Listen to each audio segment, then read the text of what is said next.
மிதுன ராசிக்காரர்களுக்கு டிசம்பர் 2025 எத்தகைய ஒரு மாதமாக இருக்க போகிறது? ஆண்டின் கடைசி மாதமாகிய டிசம்பர் எத்தகைய ஒரு தாக்கத்தை கொடுத்து மிதுன ராசிக்கு இந்த ஆண்டை முடிக்கப் போகிறதுங்கிறது பார்க்க போறோம். சயின்டிஃபிக் வேதிக் அஸ்ட்ராலஜி முறையில துல்லியமாக அறிவியல் சார்ந்த முறையில எதையும் மிகைப்படுத்தாமல், பரிகாரங்கள் அது மாரி மூட நம்பிக்கைக்குள்ள போகாமல் உள்ளது உள்ளவாறு பார்க்க போறோம்.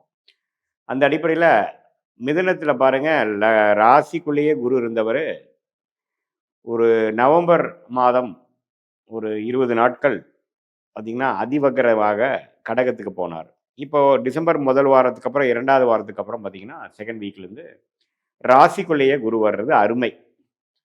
அதே சமயத்தில் அந்த குரு 7ஆம் இடத்தை பார்க்குறார். முதல் 2 வாரம் பார்த்தீங்கன்னா, செவ்வாய், சுக்கிரன், சூரியன் எல்லாமே குருவின் பார்வை பெற்று 6ஆம் இடத்துல இருக்கிறாங்க. அதுக்கப்புறம் தான் பார்த்தீங்கன்னா, குருவின் பார்வை விலகுறப்போ 3rd வீக்லேருந்து சூரியன், செவ்வாய், புதன் 7ஆம் இடத்துக்கு போகிறாங்க.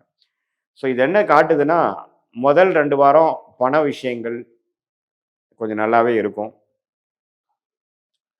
வரவு செலவுகள், அதாவது ஸ்பெக்குலேஷன், இம்போர்ட் எக்ஸ்போர்ட், பங்கு சந்தை, லாட்ரி, அடுத்தவங்களுடைய பணம், கடன், சுபக்கடன், அது மாதிரி சில பண புழக்காட்டம் வந்து அதிகமாக வரக்கூடிய அமைப்புகள் முதல் 2 weeks, first 2 weeks, first of December வந்து மிதுன ராசிக்காரர் எதிர்பார்க்கலாம்.